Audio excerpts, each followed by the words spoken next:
আমার প্রিয় নবীজি আমার জানার চেয়েও বেশি দামি। আমার প্রাণের চেয়েও বেশি দামি। কেন বললাম জানেন?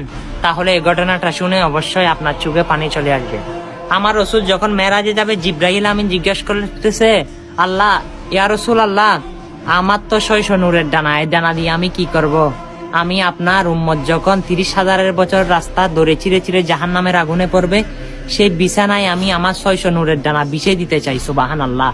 সেই ফরিয়াদটা আল্লাহর দরবারে রাখবেন।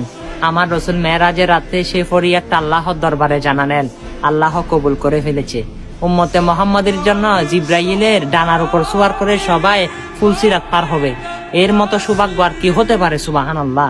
আপনার জন্য তো সব বাজেট হিসাব ছাড়া বাজেট। সুবহানাল্লাহ। হ্যাঁ, আপনি শুনেছেন, অবশ্যই ফুলসিরাতের ফুল আপনার জন্য সহজ হবে, আপনার জন্য নিয়ামত হবে, আমার রসুলের জন্য। এই ঘটনাটা তো শুনেছেন, তবু বসে থাকবেন? আঙ্গুলে যদি কোনো ব্যথা না হয় শেয়ার করে সকল মুসলমানকে খুশি করে দিবেন। আমিন। আমিন।